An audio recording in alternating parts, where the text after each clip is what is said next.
Brasileira de ASB3, Sociedade Brasileira de Biossegurança e Bioproteção, estamos aqui com mais um webinário.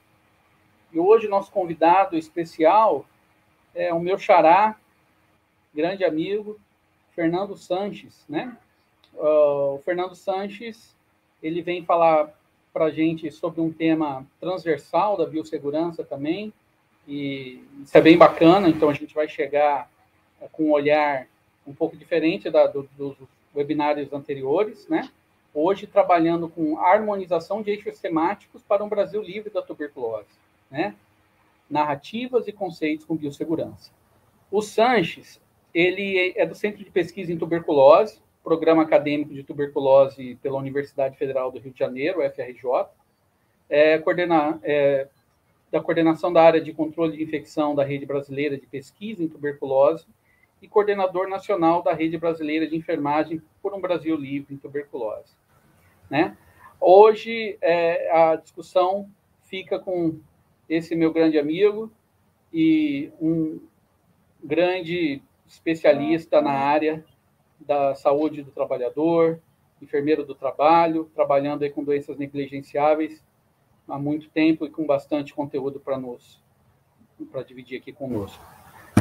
Eu quero, só antes de passar a palavra para ele, lembrar que a gente saúda e dá as boas-vindas aos nossos ouvintes ao vivo aqui. Esse é o nosso primeiro webinário ao vivo no YouTube, né? Então, nós estamos progredindo, evoluindo também aí com as plataformas, aprendendo bastante, para poder dividir com a sociedade um pouco sobre assuntos importantes, assuntos realmente relevantes em relação à biossegurança e bioproteção.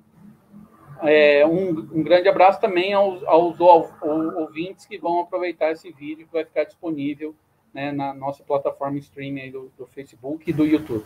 Grande abraço, Sanches, está contigo. Obrigado, Fernando Molento.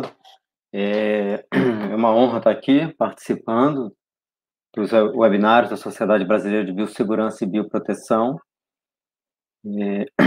Eu hoje trago aqui, como você falou, um tema diferente, né, do que se vinha debatendo, mas ele tem um alinhamento bem importante, né, com a questão da biossegurança, que a gente vai estar trabalhando aqui nos próximos slides. E dentro da programação, a gente ao final, nós teremos aí um período para perguntas, debates, né, troca de experiências, sugestões, enfim, algo que a gente possa estar trazendo essa possibilidade de trocas, né, de interação. Então, vamos lá, eu vou falar um pouquinho, né, desse tema, né, do título que eu andei pensando, sobre a harmonização de alguns eixos temáticos que possam estar contribuindo, né, para o Brasil livre da tuberculose. E aí, no detalhe, a gente vai estar trabalhando um pouquinho das narrativas e alguns conceitos, né, sobre biossegurança nesse caminhar, né, de eixos temáticos, tá certo? Então, para a gente entender um pouquinho, né, sobre a tuberculose, eu vou apresentar aqui alguns documentos que tem a questão da inserção da Organização Mundial de Saúde, algumas políticas que já foram desenvolvidas, né, falar um pouquinho dos dados epidemiológicos também no mundo, no Brasil, e aí a gente começa a fazer esse grande debate, tá? Então, esse daqui é a capa, né, do programa, né, The NTB Strategy, que a Organização Mundial de Saúde, então, traz alguns alinhamentos importantes, principalmente depois de que houve, né, a mudança dos nomes, das nomenclaturas, né, das Nações Unidas em relação aos Objetivos de Desenvolvimento do Milênio de 2015 e agora, então, para os Objetivos do Desenvolvimento Sustentável para 2030, né?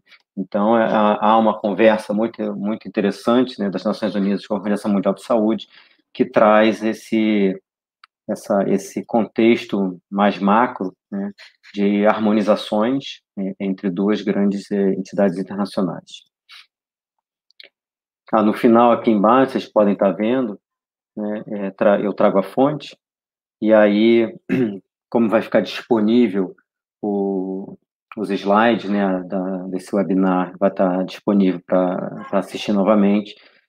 Mais tarde, vocês, em algum momento, caso queiram, né, se não conhece o documento, vocês podem fazer essa questão do pause, né, para dar pause e você anotar e buscar mais informações, né, porque realmente não essa contextualização hoje desse bate-papo, dessa conversa, né, ela é alguns indicativos, né, alguns indícios do que considerar para essa harmonização, né, eu chamei de harmonização, né, de transversalidade, enfim, de interoperabilidade, de adesão, monitoramento, é um trabalho bem relacionado à questão da operacionalidade, do pragmatismo, do entendimento, né, daquilo que está prescrito, do que está real, como é que a gente faz esse movimento todo, né? O que chama a atenção desse manual é justamente como é que você, né, como é que vai o mundo, né, como é que vão ser discutidas essas políticas internacionais relacionado a alcançar, né, essa estratégia aí que ela é bem desafiadora, né? Seria acabar com a tuberculose, né, no mundo. Como é que é isso, né, exatamente? E aí essa parte dessas estratégias, né, essa parte dessa estratégia primária e macro, né, do fim da tuberculose, ele traz alguns pilares e princípios, tá? E o slide está em inglês, que eu trouxe do documento original, mas eu vou estar traduzindo para vocês aqui, né? E esse contexto também, o Ministério da Saúde, né, através da sua Coordenação Geral de Doenças Crônicas, doenças transmitidas pelo ar, né, de condições crônicas, que é a CGDR, ela também traz no Plano Nacional, né, de Controle da Tuberculose, tanto na versão de 2017 quanto agora, que foi discutido e foi aprovado em plenária a questão do novo Plano Nacional de Controle da Tuberculose 2021-2025, tá? Então, o pilar 1 seria algo relacionado à questão da integração, né, dos cuidados relacionados centrado no paciente, tá? Tanto por cuidado quanto por estratégias de prevenção também. A outra seria a questão do suporte político, né? De que forma as ações políticas e os sistemas podem estar dando suporte nessa conversa, né? E o pilar 3, que também é de grande importância, a gente observa que aqueles que utilizam o pilar 3 como também parte da sua política, né, de estratégias e ações e planejamento, isso tem dado bons frutos, né, que seria intensificar, então, a questão da pesquisa e inovação, né, relacionado à questão que envolva a tuberculose. Então, o que seria isso, né?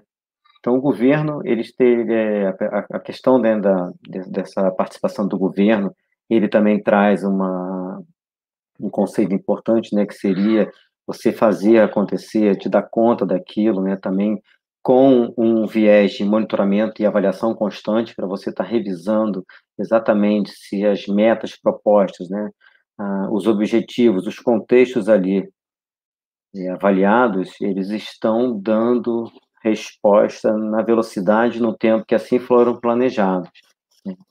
Então, esse alinhamento, essa conversa, né, desses princípios, eles trazem a sustentabilidade, né, dos próprios pilares. E, como eu falei, a política dos Objetivos de Desenvolvimento Sustentável para 2030, né? Então, é bem amplo também essa parte das políticas que a gente pode estar observando no site das Nações Unidas, aqui o Escritório do Brasil, que traz em português, ele mostra, né, os objetivos sustentáveis de desenvolvimento, e é muito interessante, né, estar observando de como eles foram pensados,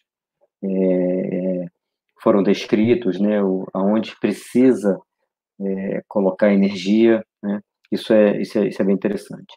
Aqui ainda nos princípios, então, seria uma construção, né, mais forte, né, e um afinamento, refinamento, inclusive com a sociedade civil e com a própria comunidade, né, para a qual a gente está prestando serviço, está fazendo esse monitoramento para a sociedade como um todo, né, assim como também prever as ações de proteção e promoção dos direitos humanos, que tange também a questão da ética e a equidade nesse tipo de atenção, né? Isso também parece que é muito bonito escrito, né, no discurso, mas a ideia é que realmente a gente consiga fazer isso, né? E aí o interessante é que as pessoas que vêm trabalhando com isso, né, há necessidade dessa conversa, né, entre os pilares que a gente está mostrando aqui e entre os profissionais da ponta também. Então, é como chegar de uma política pensada em nível internacional, chegar na política nacional, daqui, então, fazer ramificações e planejamentos que atendam também, né, isso é importante, aos princípios e à questão da própria logística, né, e operacionalidade e contexto epidemiológico da tuberculose dentro de cada microrregião, seja estado ou municípios. Tá? E a outra coisa, isso que eu acabei de falar, né, essas adaptações das estratégias em relação ao nível, né, de complexidade também. Foi o último boletim, né? É o Global Tuberculosis Report 2020. Anualmente, desde 1997, a Organização Mundial de Saúde faz essa publicação, traz dados do mundo inteiro, né, aos países signatários e que tem casos de tuberculose, que acabam fazendo também a divulgação de propostas, estratégias e os números, né? O que se tem hoje, né, de acordo com esse manual de 2020, é que ele foi publicado no final de 2019, tá? Outubro de 2019, se não me engano.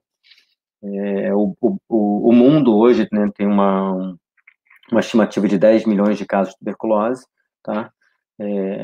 Por ano, tem uma variação de 8,9 a 11 milhões.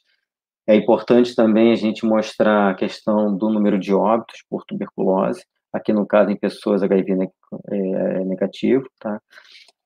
A gente observa que em 2019, né, ainda não tinha consolidado os dados para 2020, mas a gente teve 1,2 milhões de óbitos e, de certa forma, em 20 anos, 19 anos, teve uma redução aí de 1,7 milhão de casos, né? Chama atenção também as mortes relacionadas aos pacientes de tuberculose e que tinham, né, à época do diagnóstico, a questão da soropositividade para o vírus do HIV. Da mesma forma, nos últimos quando comparado, né, a 2000, então 19 anos, você tem uma redução, né, importante também. Tá? Chama atenção os casos de multidroga resistente, então essa sigla MDR, né, multidroga resistente, o RR seria uma resistência à rifampicina, que é um dos principais medicamentos, né, contra a tuberculose, e aí a gente tem essa análise de projeção, né, para 5 anos, o que seria para o prazo de 2030, né, a meta de alcançar 1,5 milhões de pessoas tratadas para MDR ou RR, né, com droga resistente à rifampicina. Hoje, em 2021, a gente não... a meta termina em 2022, né, 22%. Aqui as crianças também, mostrando também essa questão do aparecimento, do recrudescimento ou melhorias diagnósticas relacionadas às cepas multidroga resistentes para tuberculose. Né? Ainda dentro de um contexto de cenário mundial, né, para a gente falar de números e aí perceber a questão da magnitude, né, da tuberculose como saúde pública, tá? Uma doença milenar que vem se arrastando aí e não conseguimos ainda dar conta disso. Daqui a pouquinho a gente entra na seara da discussão com o movimento, né, ocorrido dentre as pesquisas que ocorreram, né, a partir do aparecimento, surgimento do SARS-CoV-2, né, em dezembro de 2019 na China e em 2020 ganhou o mundo e estamos vivendo ainda um momento pandêmico, né, com algumas oscilações e vendo os desafios do cotidiano, né. Daqui a pouco a gente aborda um pouquinho mais essa discussão de gastos, publicações, né, e a perspectiva de pesquisas tanto para uma quanto para outra doença, tá? Dentro ainda desse cenário mundial, a gente observa que 5,3 milhões de pessoas estão vivendo com HIV, né? É um cenário ainda muito preocupante, né? Em alguns locais você ainda não tem essa possibilidade de fazer uma testagem de grande volume, né? E, da mesma forma, o oferecimento da terapêutica apropriada nesse sentido, tá? aqui no Brasil a gente tem dado uma resposta bem interessante. Daqui a pouco a gente vai falar os dados do próprio contexto brasileiro, tá certo? Desse total, a gente pega aqui 800 mil crianças, mais ou menos, menores de 5 anos, né, elas tiveram tuberculose porque eram contatos domiciliares de pessoas, né, as pessoas que eram caso índice, que tiveram diagnóstico de tuberculose.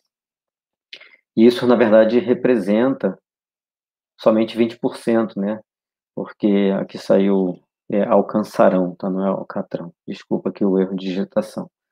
Então, esse é um percentual pequeno que ainda precisa ser mais refinado para poder fazer uma busca ativa, identificar quem são essas crianças, né, quem são esses casos índices, né, a gente ainda tem um percentual aí, um gasto de energia importante, né, que vem, na verdade, contribuir para esses desafios da harmonização dos eixos temáticos, que seria a questão da própria busca ativa e o alcance das metas, né, do desenvolvimento sustentável, tá? Aqui, para a gente ter uma ideia, né, é bem interessante a apresentação que traz aqui nesse Global Tuberculosis Report 2020, a questão das metas, né, dos alvos, né, digamos assim.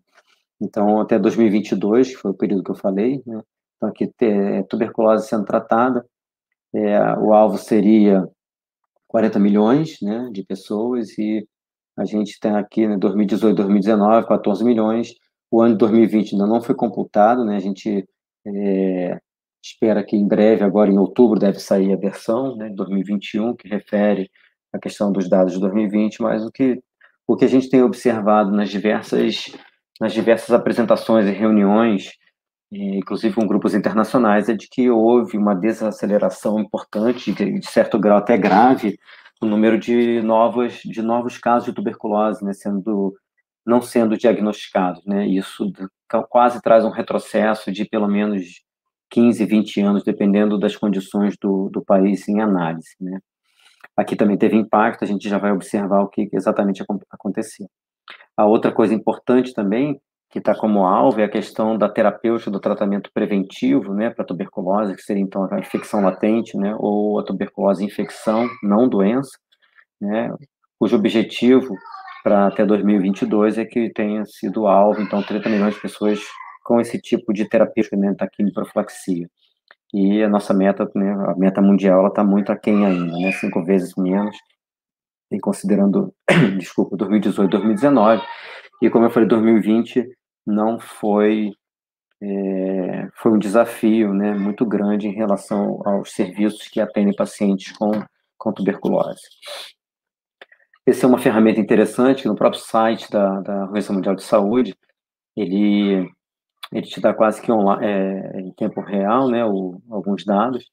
Esse aqui eu botei somente o Brasil, mas é possível você ter a panorâmica dos diversos países, tá?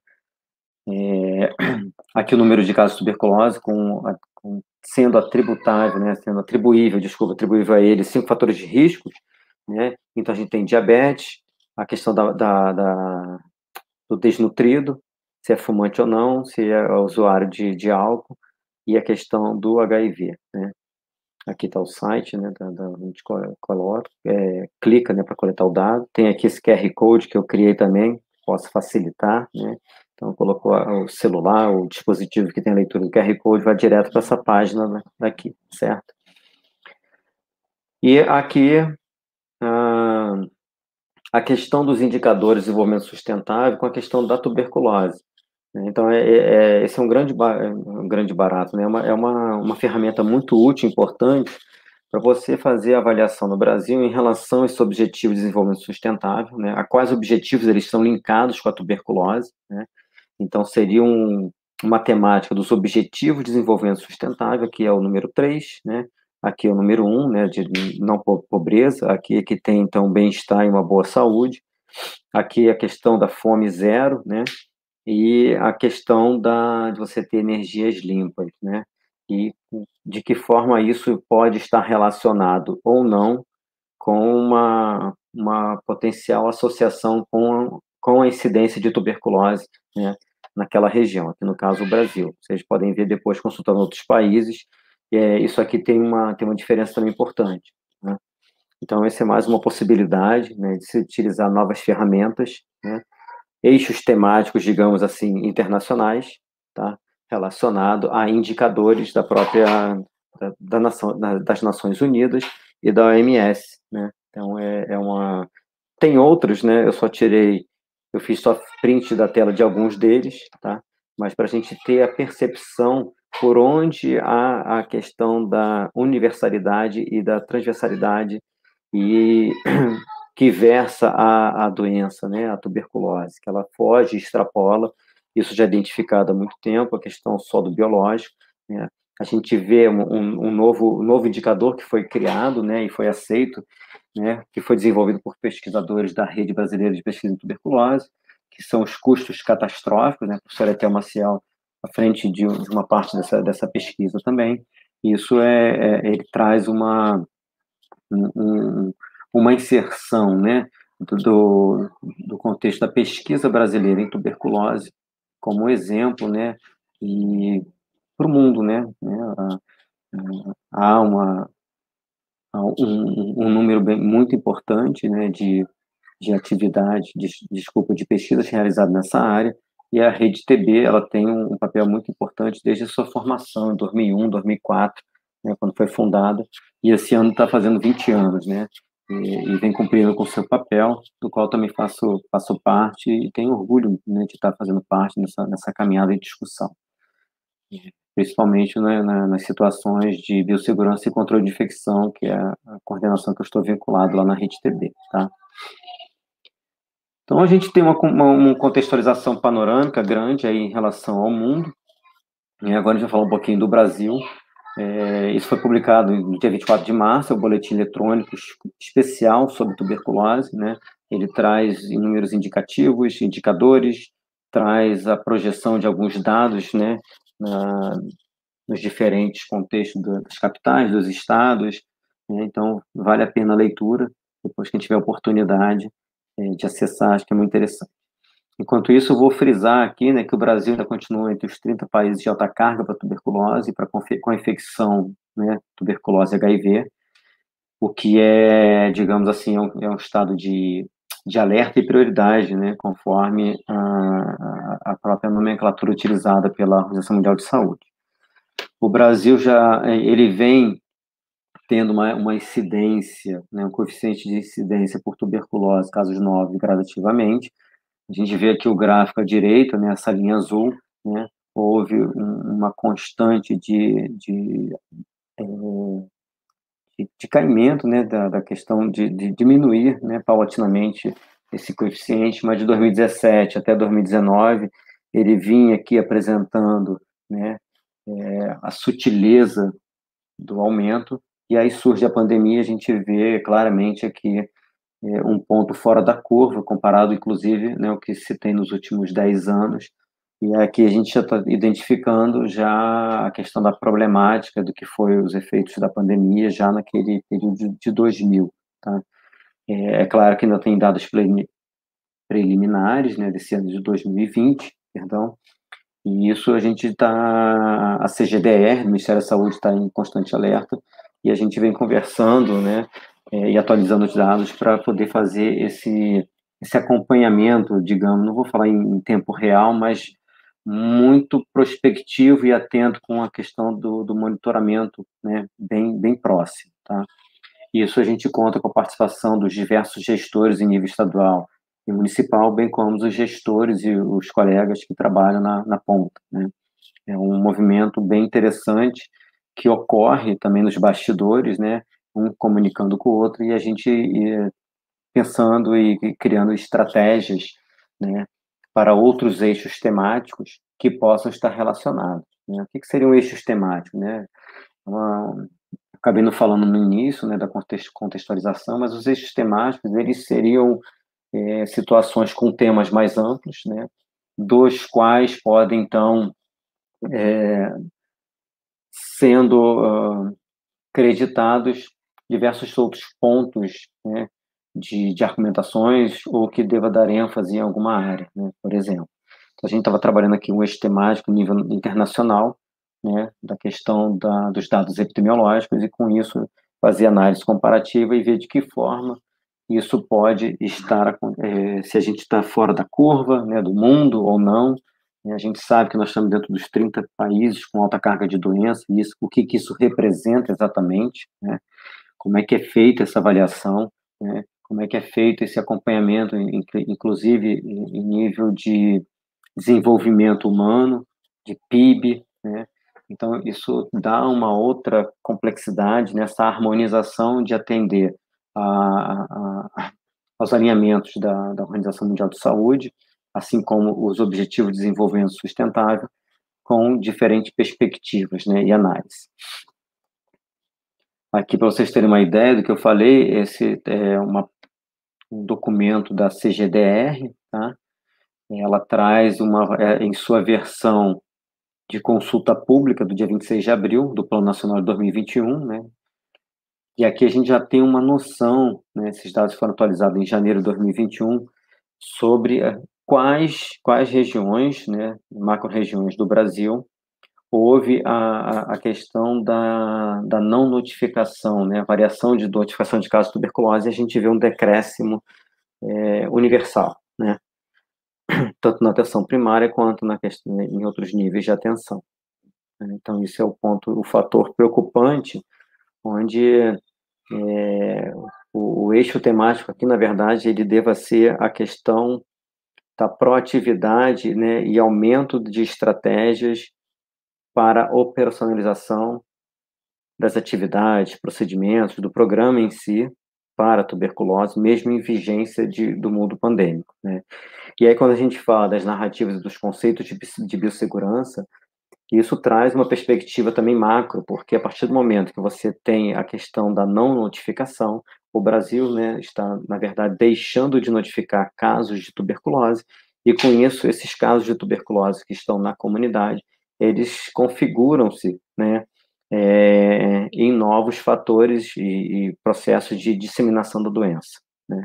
Então, isso é bem complexo, porque daqui a pouco, né, a partir do momento que o próprio sistema consiga dar um retorno e alcançar o seu nível, né, o seu platô de atendimento dos últimos anos, isso ainda vai levar um pouco de tempo, não tem como precisar ainda exatamente quanto tempo, mas isso, de certa forma, já configura que estamos no prejuízo e precisamos, então, traçar outras estratégias de harmonização para que consigamos, então, atuar de maneira bem, eu digo até sagaz, né?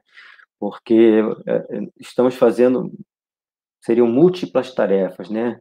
Múltiplas tarefas num curto espaço de tempo, e isso, então, na visão, né, da saúde do trabalhador, isso também aumenta a possibilidade, né, de erros, de acidentes, de o que a gente fala que seria o trabalho real, né?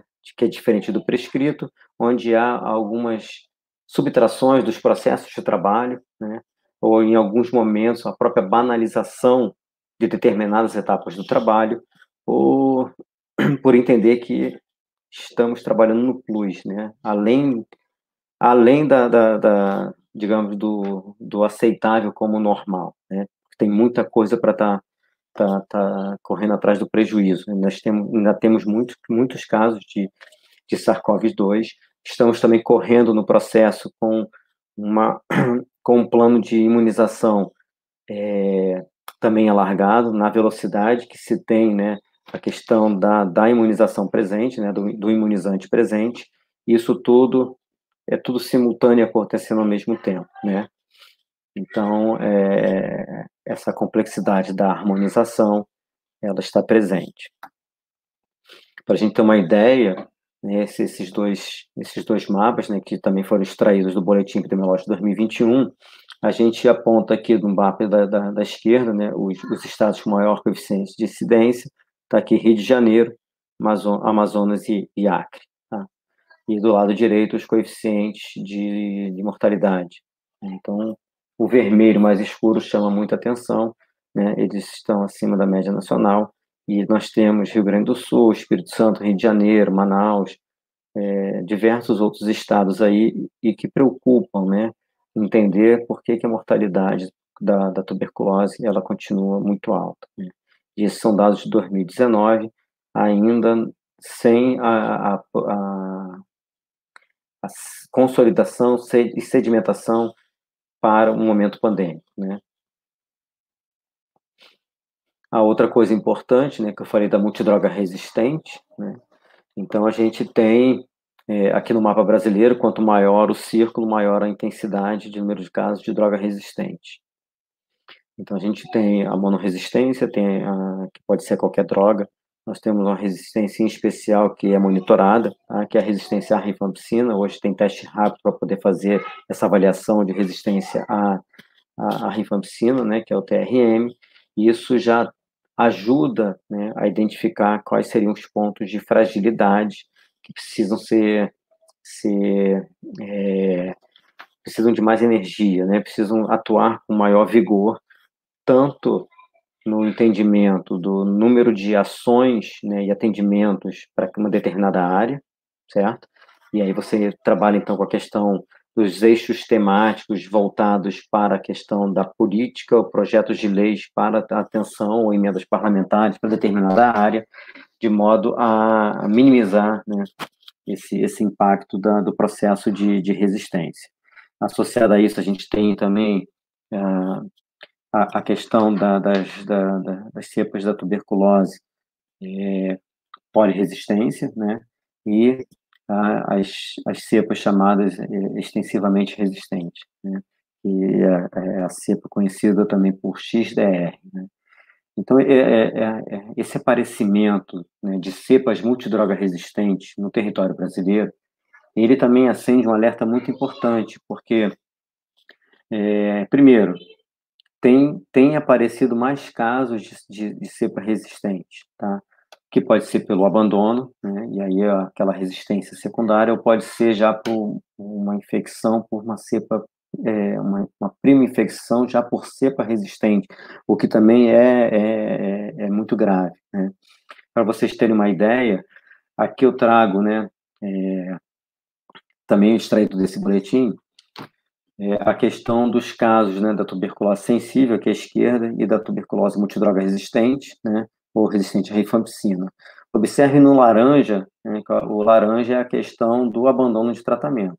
Então, enquanto o abandono de tratamento, nível nacional, tem 12% para as cepas sensíveis, né, para a questão do multidroga resistente e resistente à rifampicina, isso vai para um terço dos casos, né, 28%, 30%. Quando você exclui, então, a resistência à rifampicina e coloca, né, o MDR ou XDR, principalmente, isso daqui, essa taxa de abandono aumenta ainda mais, né?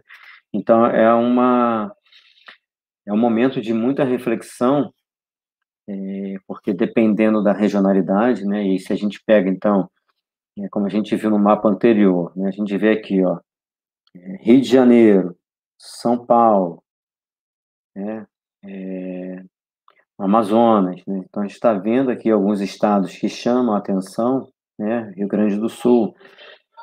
É necessário pensar de que forma não só a comunidade, mas também os trabalhadores relacionados à atenção à saúde estão se vendo ou percebendo diante de um risco que pode ser um risco aumentado, uma vez que em levantamentos, né, em nível nacional, com algumas variações, de 20% a 35% dos casos de tuberculose são notificados em unidades hospitalares, onde há, então, a questão da permanência e a internação do paciente dentro do hospital, né?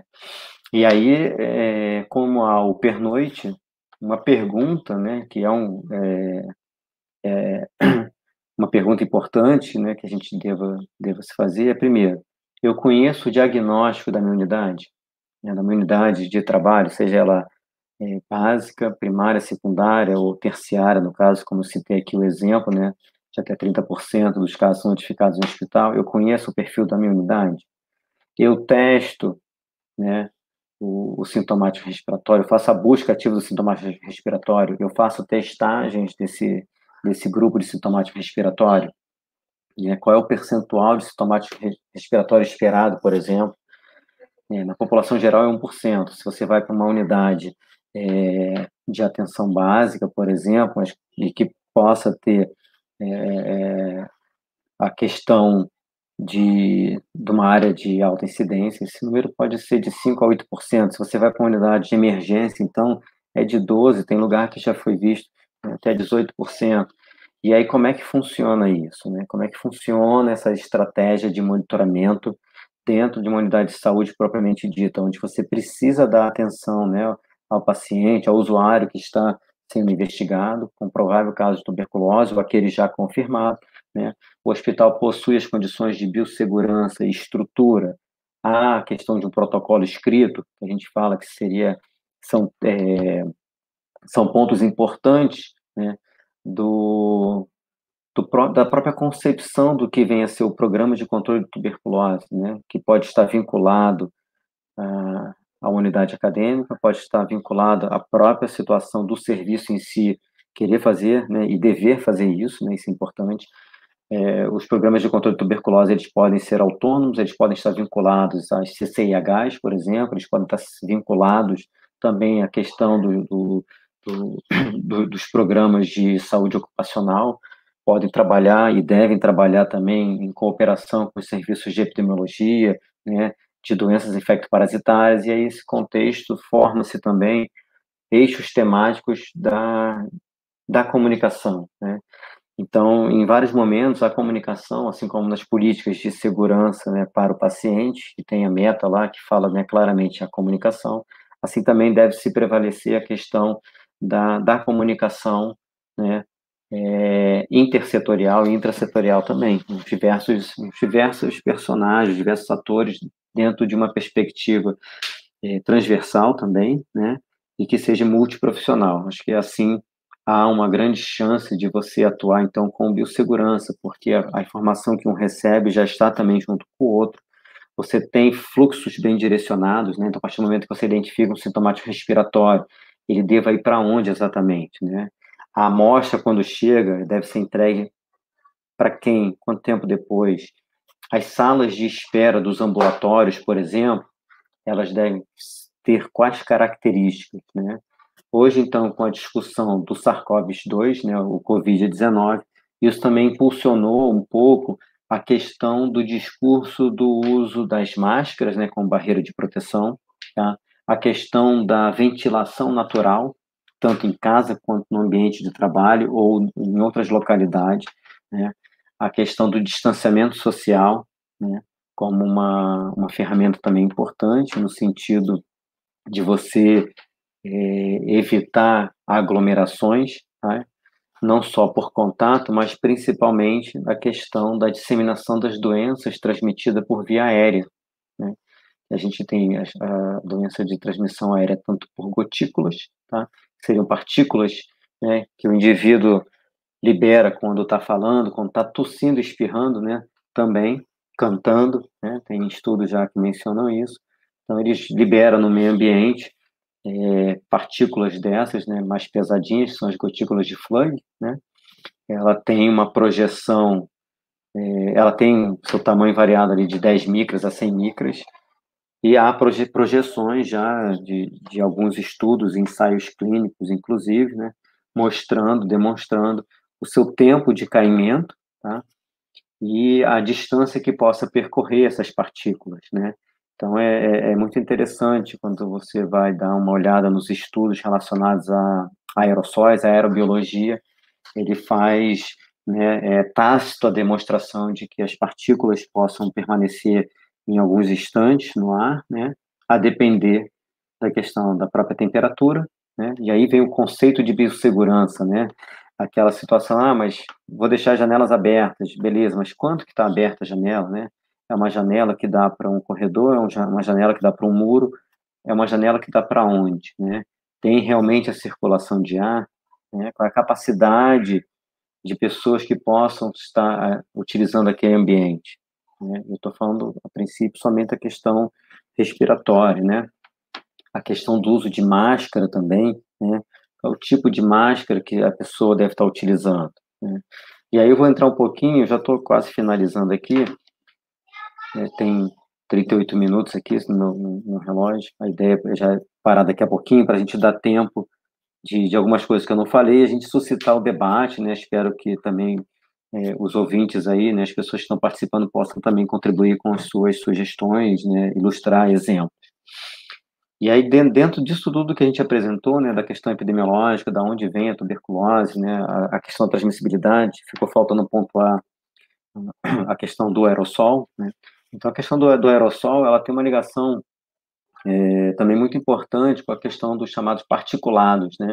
O que são os particulados? É toda qualquer estrutura que tenha a viabilidade de ficar em suspensão no ar. Então, são poeiras, são minérios, né?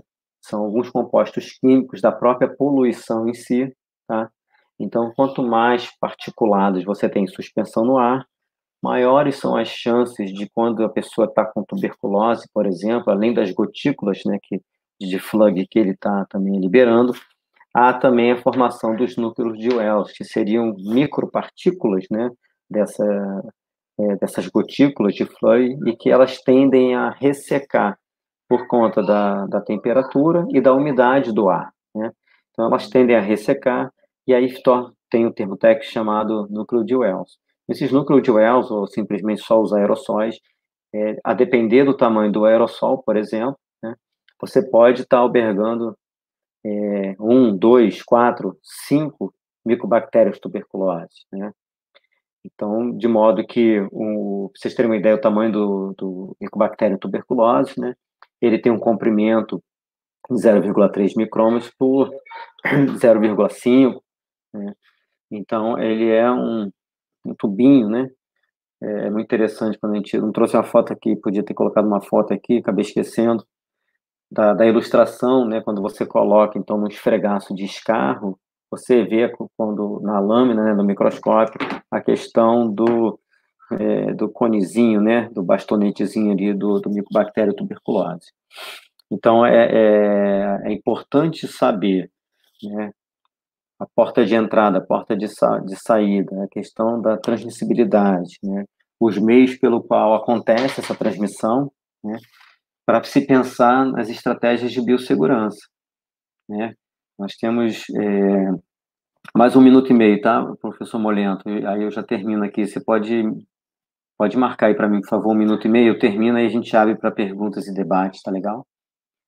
Então, a gente tem, né, no contexto, uma concepção de biossegurança, nós temos a chamada tríade da biossegurança, que são medidas de controle administrativos, né, medidas gerenciais, né, onde são feitas, então, a criação dos fluxos, dos protocolos, do escrito, o que deve ser feito, por onde deve ser feito, a questão do controle das medidas de controle ambiental ou de engenharia, que é quando há necessidade, né, na ausência de janelas, por exemplo, né, você providenciar a abertura de uma janela maior ou menor, né, a questão da instalação de ventiladores ou exaustores que possam estar promovendo de forma ativa a circulação e renovação do ar, tá? Bem como a inclusão, dependendo da necessidade, né, tanto para quartos chamados de isolamento, unidades especiais para atender, né, esse tipo de pessoa suspeita, né, de doenças transmitidas pelo ar, que podem ser por aerossol, por gotículas também. Você ter uma possibilidade de avaliação daquilo. Então, temos tecnologia hoje como filtros EPAs, por exemplo. Nós temos tecnologia hoje como luz ultravioleta, né, que já vem sendo utilizada na tuberculose já há muitos anos, mais de 20 anos, você já tem, né, inúmeros artigos e estudos comprovando a sua eficiência, a sua eficácia e o não comprometimento à saúde humana, por exemplo, né? Tem todo um rigor, como se são estratégias de monitoramento e procedimentos laboratoriais, né? Quem é da área do laboratorial consegue perceber bastante isso, porque se você precisa botar numa estufa a 37 graus, por exemplo, você não vai deixar 36,1, né? Então, é bem rígido nesse sentido. E aí a gente tem as narrativas do dia a dia, do cotidiano, tanto de pacientes, né, quanto o próprio sistema, né, de saúde por si só, ele fala, né, e também na perspectiva do trabalhador da saúde, né. Então, por exemplo, eu me lembro, essa primeira daqui foi quando eu estava fazendo minha monografia da graduação, né? Eu já comecei a trabalhar com tuberculose já desde esse período, e aí eu lembro, a gente estava fazendo, eu e mais dois colegas estavam trabalhando na monografia, fomos atrás das pessoas que abandonaram o tratamento, né? Numa área programática de atenção à saúde aqui no Rio de Janeiro.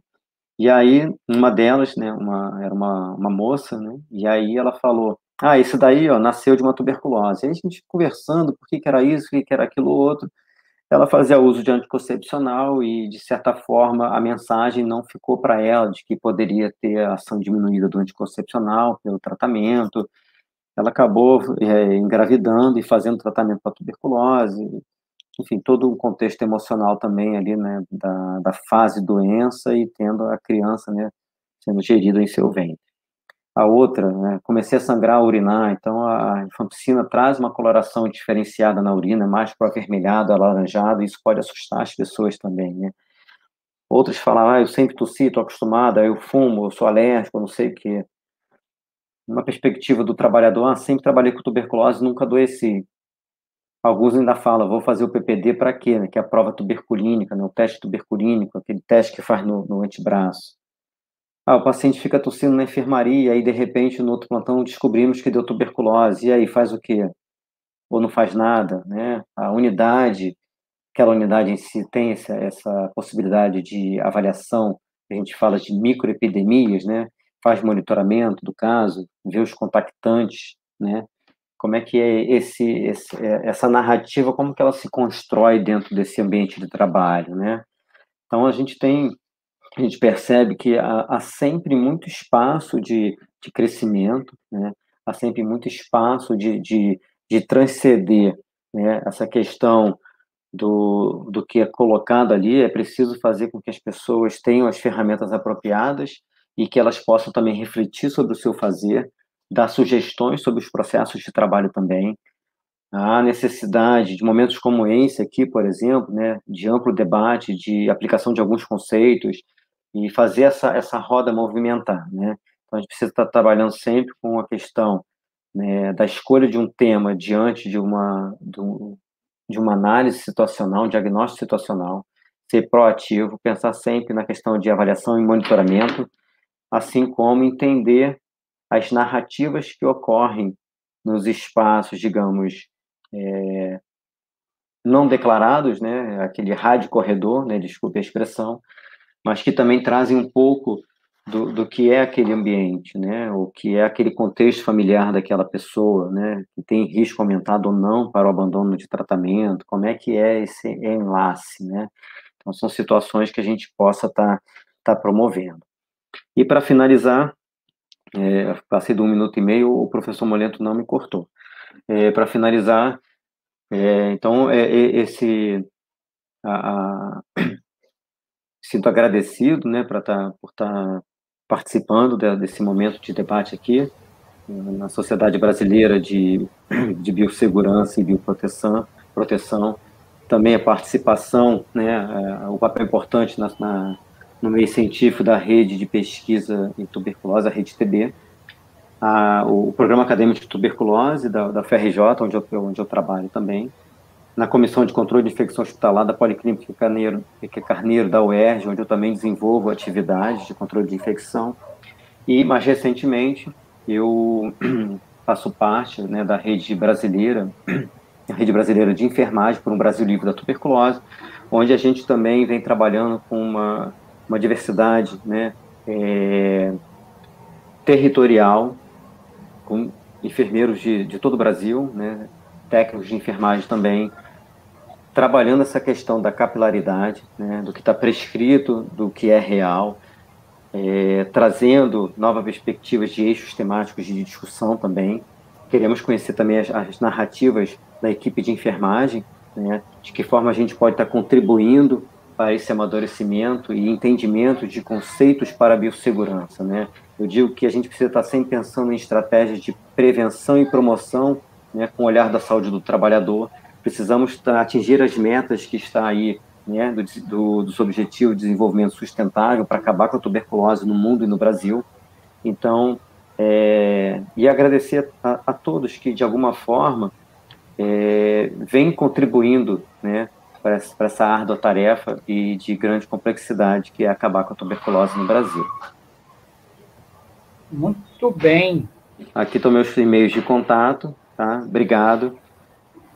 Vamos com você, professor Molento. Muito bem. Não, eu quero agradecer em nome da Sociedade Brasileira de Biossegurança e Bioproteção a apresentação do Sanches. Temos aqui algumas questões, alguns questionamentos para um debate bem objetivo, para a gente poder aproveitar um pouco mais.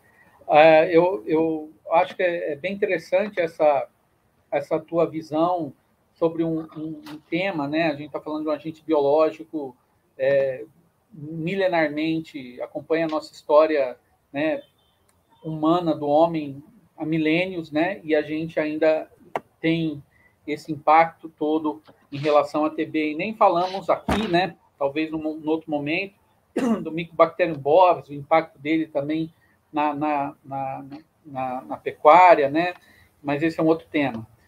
Aqui eu chamo a atenção, né? Eu acho que você trouxe uma visão totalmente integral e transversal, e aí também coloca a tua experiência, que eu sei que você tem também, nessa parte hospitalar, e aí eu já entro na primeira pergunta, assim, nessa tua experiência, que a gente, dentro, tanto na parte pública, em instituições de referência, instituições de acadêmica, como você pontuaria de forma objetiva um dos maiores desafios no controle da tuberculose em serviços de saúde, aí focando na tua experiência da área hospitalar, mas também podendo atingir aí um ambiente de laboratórios de pesquisa? É bem interessante, né, essa sua pergunta, sua colocação, né? Agradeço para quem fez a pergunta também. Eu acho assim, não dá para ser tão objetivo, né? Porque ele tem múltiplas, né, digamos, diversas camadas de complexidade. Mas uma coisa importante que, independente do cenário, né, a princípio, é saber se existe alguém que está fazendo uma avaliação do diagnóstico situacional da unidade, tá? Isso é uma coisa assim, de extrema importância. É claro que o laboratório, que quem analisa as amostras, por exemplo, ele talvez tenha esse olhar mais assim, mais aproximado, né? Ele tem a mão na massa dos dados crus ali, né? São os dados bem primários, porque tudo que chega de solicitação ou de análise vai para o laboratório. Dependendo do tamanho do laboratório, ele pode ser local de uma unidade, então isso traz já uma inserção de que é necessário um processo de comunicação, né? De forma que os dados já têm. Então, será que dos dados já tem, mas quem faz a leitura dos dados macro? Né? Ele chega só para quem solicitou, então é o paciente A, B ou C. O médico X, Y, Z, ou o enfermeiro daquela unidade fez a solicitação da baciloscopia, chegou o resultado positivo, e aí quem recebe? É do indivíduo para o indivíduo? Né? Mas quem faz essa análise do macro? Então, é importante ter um grupo com ideias afins de estar fazendo esse monitoramento. Se é um laboratório central, que pega uma região, uma micro-região, uma macro-região, diversos municípios, ou é uma referência do Estado, por exemplo, poder fazer avaliação e monitoramento de cepas resistentes, né? Chegar a informação à ponta também, né? Todos aqueles que alimentaram, né, digamos assim, esse banco de dados maior, precisa ter esse feedback desse contexto, não só para o indivíduo, mas na projeção do coletivo. Então, por que não, né, aquele hospital falar, ó, esse mês nós fizemos a análise de 130 pedidos de baciloscopia, desses 130 a gente teve, sei lá, 30%, 40% de amostras positivas. Dessas vimos que tantos tem uma cruz, duas cruzes, três cruzes, né? Não vai dar para entrar no mérito da classificação de cada um, mas quanto mais cruzes, mais bactérias, mais micobactérias, né? E aí sim, então, se tem uma equipe para isso, há necessidade de ter um protocolo escrito. O que a gente tem visto nas pesquisas internacionais e nas agências aí afora é de que todas aquelas que tiveram um plano operacional escrito tiveram mais chance de ter digamos assim, o azeitamento das etapas todas precursoras e prospectivas, porque todos entendiam e recebiam feedback das informações, então eles queriam estar atentos também em saber se a unidade dele estava tendo casos ou não casos de pacientes com tuberculose. Assim como aqueles que conseguem ter, né, a sua avaliação, monitoramento pela saúde do trabalhador ou do contexto ocupacional, mesmo que não tenha na sua própria unidade, mas que tem referência, ou na ausência algum desses setores possam estar fazendo uma ajuda nessa avaliação, de risco mesmo. Que possa ser uma avaliação de risco junto, né, que a gente pode chamar assim, a partir do momento que você faz um monitoramento, por exemplo, da saúde do trabalhador, né, com PPDs, né, prova tuberculínicas seriadas, por exemplo, ou agora existem outras maneiras também de diagnóstico, como o IGRA, né, que seria a avaliação, né, de interleucinas, e você começa a fazer a avaliação da liberação, né, desculpa, a avaliação de proteínas da camada, né, em especial ESAT6 e CFP10, né, então os IGRAs, eles conseguem estar fazendo avaliação disso. Se você tem essa projeção de monitoramento, você consegue identificar mais precocemente, inclusive, a avaliação desse trabalhador que está exposto e quais são as áreas de maior exposição, onde precisa também ter um monitoramento ali, ou estratégias avançadas para isso. E aí entra o plano de biossegurança, que seja, né, a questão das estratégias de gerenciamento administrativas, ou que possam chegar, se não der conta, a questão dos ajustes de controle ambiental ou estratégias de engenharia, que seja colocar um filtro EPA, por exemplo, né, ou exaustores naquela área, e por último chegar, né, não menos importante, mas que traz a importância quando associada a todos esses, que seria o uso do equipamento de proteção individual, né? Então, a lógica hoje, em alguns cenários, é a máscara, né, a exclusividade do uso do equipamento de proteção individual em detrimento das outras estratégias, né? O que a curto prazo, né, a máscara se mostra interessante, porque está ali palpável, né? Mas a longo prazo você perde outros indicadores, inclusive o controle de qualidade sobre que tipo de máscara está sendo usada, né? Com que operacionalidade ela é trocada ou avaliada, é feito teste de vedação, não é feito teste de vedação, né? Quais os modelos de máscaras que se tem na unidade, né? Hoje, infelizmente, o que se vê muito é aquela coisa, escolhe uma máscara só e se adequa a todo o rosto, mas não é bem assim, né? Idealmente, deveria ter diversos modelos de máscara e que fosse feita essa avaliação de risco para a exposição. Você poderia, então, economizar dinheiro em estratégias, né? Quais as unidades... De vedação, né? Também. Os fabricantes colocam, né? Taxa de ventilação, renovação de ar...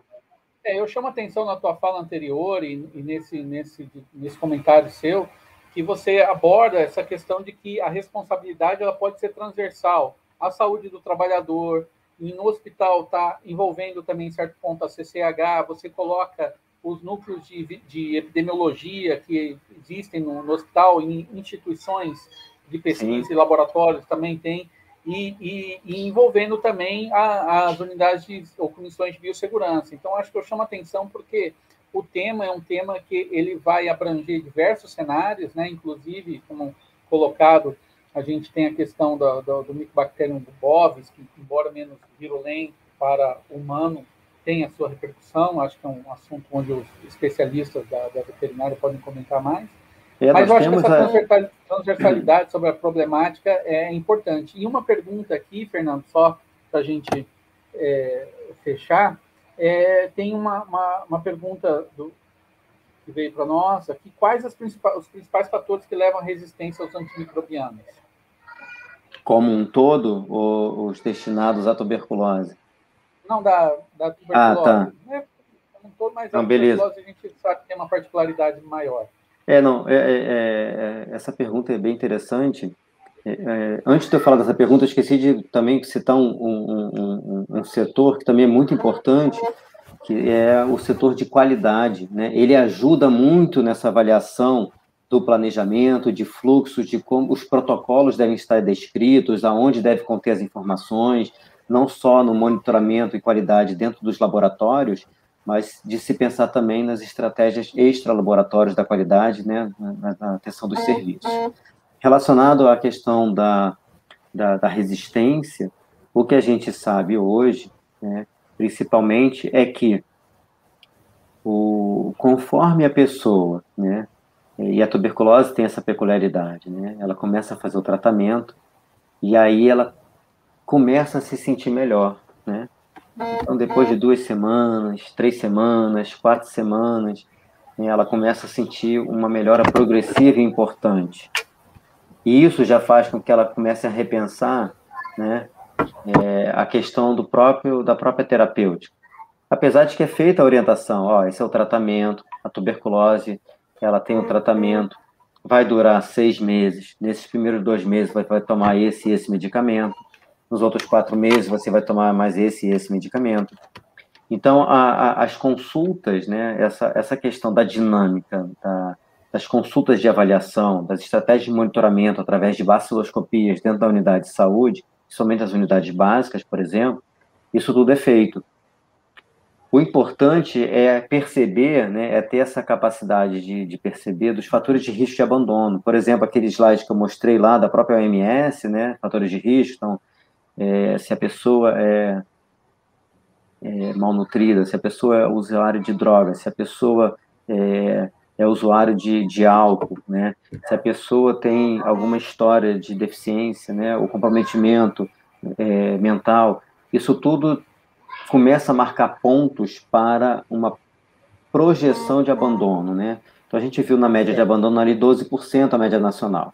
Se a gente pega os multidroga resistentes, que eles trazem também a questão, né? Se por um lado, o que faz tratamento da tuberculose sensível, ele começa a perceber muito rápido a sua melhora, e nesse sentido ele pode deixar de tomar o medicamento por já se sentir melhor, começa as amostras darem negativa, né? Então, há essa questão do entendimento, vou parar de tomar. Não, temos mais perguntas. Tá. É igual a questão do tomar antibiótico. Mas o médico mandou tomar antibiótico 10 dias, 14 dias. Mas eu só tinha 7 aqui em casa, tomei 7, está tudo bem. Né? Então, vai também daquela própria situação do sujeito de se perceber doente ou não. Né? É uma curva tênue, né?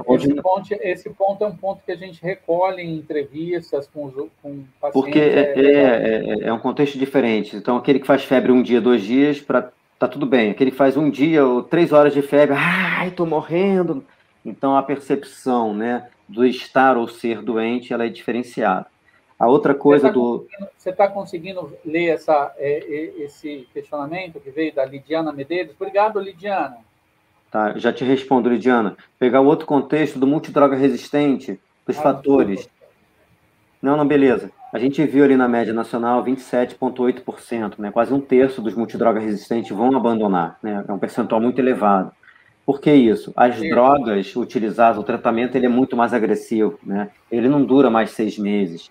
Ele vai começar a durar 1 ano, 18 meses, dependendo da multidroga resistência dele, da projeção, se for, então, um paciente com uma cepa XDR, né, que é aquele extensivo droga resistente, ele começa a fazer drogas injetáveis, ele começa, então, uma projeção para 24 meses de tratamento, ou às vezes mais. Infelizmente, hoje no mundo, a gente já tem algumas pessoas que chegaram numa etapa sem perspectiva terapêutica medicamentosa, né? Então, são pessoas que estão ali com cepas altamente resistentes e que podem estar continuando a transmissibilidade, né?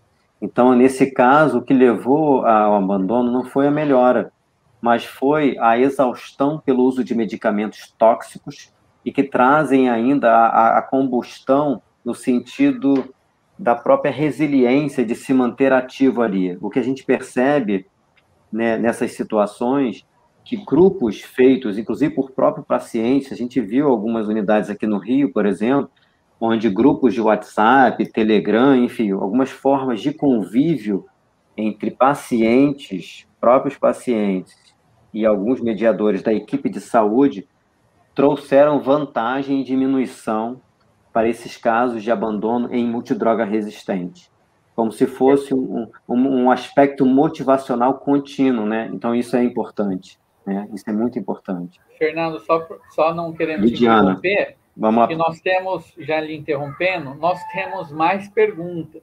Tá, vamos lá. Então, eu vou só pedir para você tentar ser mais um pouco objetivo, até para a gente poder conseguir avançar nas perguntas que chegaram pelo chat. Beleza. E todos poderem ser atendidos aqui. Então, vamos lá. Se há alguma pesquisa, estudos que estão associando Covid e tuberculose, né, e que possa interferir nos índices de mortalidade do outro. Então, Lidiana, alguns estudos já começaram a serem feitos, né, não só aqui no Brasil, mas aí fora também. A gente tem 2 pontos importantes, né? Primeiro, se aquele contexto, né, aquela territorialidade, ela está conseguindo fazer a testagem em número suficiente, né? O que seria isso? A identificação precoce dos casos, né, de Covid ou de tuberculose. Hoje o que está, né, o diferencial da pandemia é que hoje, se a gente pegar, né, alguns estados brasileiros, por exemplo, a gente tem incidências da ordem de 3.000, 4.000 por 100 mil habitantes de casos de Covid, por exemplo. Né? É certo também, e a gente sabe, de que a maior parte dos casos ele traz sintomatologias leves ou moderadas ou mesmo assintomáticos. Isso é um dos fatores com que fazem e fizeram no mundo, de uma maneira geral, banalizarem a certo grau esse risco da transmissibilidade. Naquele momento, então, não se tinha ainda a questão de vacinas, né? Hoje a gente tem a questão das vacinas funcionantes, a gente tem perfis, se a gente observar, porque essa pergunta é bem complexa, sabe, o Fernando Molento, não sei se tem outras com Covid aí no meio, mas se tiver, manda para mim que a gente tenta responder. Mas então a gente tem várias situações simultâneas, né? A gente tem o aparecimento de diversas cepas de interesse e cepas de preocupação, né? Então, a Delta é uma de preocupação, né? E já tem apontado aqui no Brasil, o Rio de Janeiro, no iniciozinho, já foi o epicentro, tá? Ele tem uma parcela importante, tá? A outra é relacionado ao próprio desdobramento da velocidade de imunização que é possível se fazer com os imunizantes que estão chegando, as diversas classes de vacina, né? E que mesmo diante dessas, a gente não pode afrouxar na questão das medidas de biossegurança gerais, como a continuação do uso de máscara, os ambientes ventilados, a questão do distanciamento social. Então, eles estão bem interlocutados, estão nessa interlocução.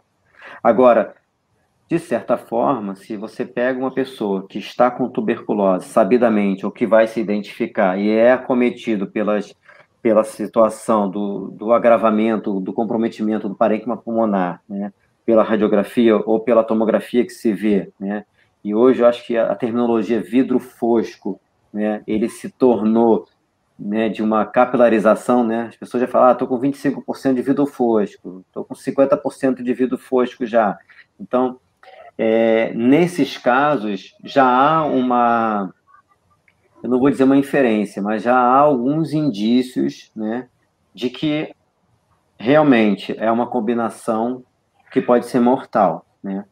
Então, se a pessoa com tuberculose está com uma tuberculose também avançada, que há comprometimento do parênquima, há a questão, né, da pessoa quando tosse, né, já está sangrando, que é o termo chamado hemoptise, provavelmente a chance de agravamento e óbito desse tipo de situação, ela é somatória, é sinérgica para o mal, nesse sentido, né? O desfecho é não favorável.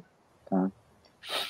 Tem muita mais coisa para debater, eu sei que o tempo é pequeno, né? Não sei se trouxe a satisfação plena, né, do conteúdo, com certeza, mas tem mais coisa aqui. Vamos lá.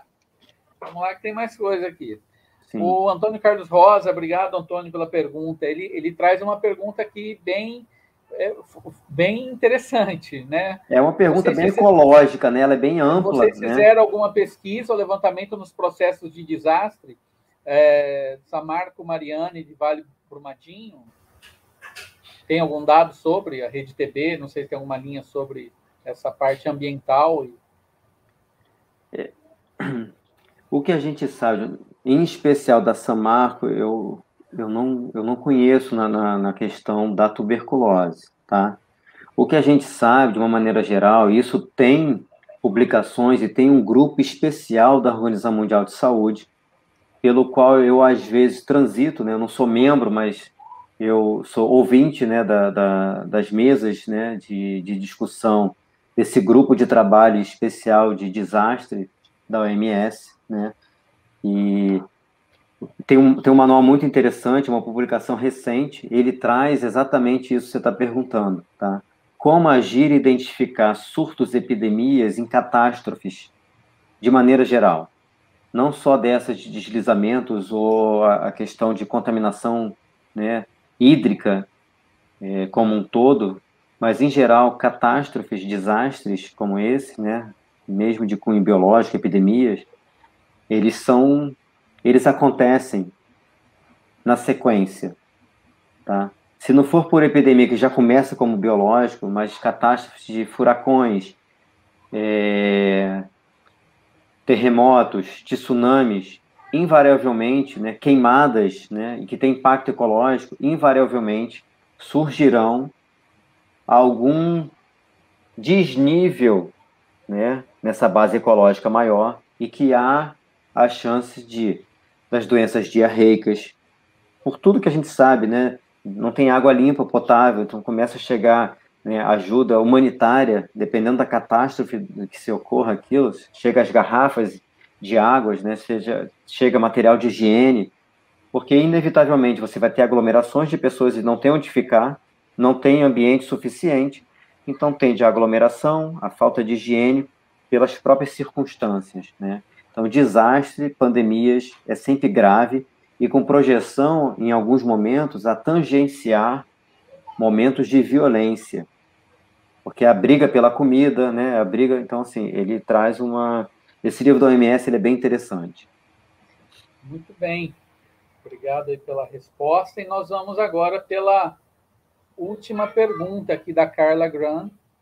Ela te parabeniza, né? E pede para você comentar e compartilhar o manual ou doc oficial de biossegurança para doenças de transmissão aérea. Oi, Carla, tudo bem, Carla? Carla trabalha comigo, né? A gente trabalha junto em algumas atividades. Eu acho que ela agradeço, né, pela participação de hoje aí conosco. Eu acho que o ponto que ela quer tocar realmente a gente vem trabalhando, né, com a questão da construção do manual específico de biossegurança e controle de infecção para tuberculose. Então, tem uma comissão, né, do Ministério da Saúde, vinculado, que na verdade é da CGDR, né, da Coordenação Geral das Doenças de Transmissão Aérea de Condições Crônicas, né, onde a tuberculose está vinculada. Eu tive a oportunidade de trabalhar nesse grupo, junto com outras pessoas, outros ilustres profissionais do Brasil todo. A gente está quase pronto o manual, ele ainda não está disponível, tá? Mas agora em outubro ele vai ser lançado, né? Então, durante o evento do 8º workshop da Rede TB, do dia 25 ao dia 28 de outubro, né? No Congresso de Medicina Tropical, né? O Congresso de Medicina Tropical. Então, durante o workshop da Rede TB, ele vai ser lançado esse manual de controle de infecção em tuberculose. Então, é o primeiro manual, né, de controle de infecção em tuberculose e ele vai trazer muitas coisas interessantes, né? E a gente está aguardando, né, as novidades lá para o evento, né? A gente, inclusive, vai ter um curso pré-congresso, tá, no dia 25, e quem puder participar, quem tiver interesse de participar, vai ser bem legal, né? A gente vai estar trazendo esse contexto da operacionalização, né, do pragmatismo das discussões que acontece, né, no dia a dia, nos ambulatórios, na atenção primária, secundária, na atenção terciária, nos laboratórios. A gente vai estar discutindo isso tudo à luz da biossegurança e controle de infecção. Vai ser muito legal, Carla. Então, fico te devendo essa e a todos aí presentes, mas em outubro vai ter esse lançamento. Né? Eu acho tá que na agenda. É bom vamos marcar aí de 25 a 28, aí a Rede TB vai fazer o lançamento aí do Manual de Segurança e controle de infecção e tuberculose. Perfeito. E vamos continuar na capilarização desse conhecimento.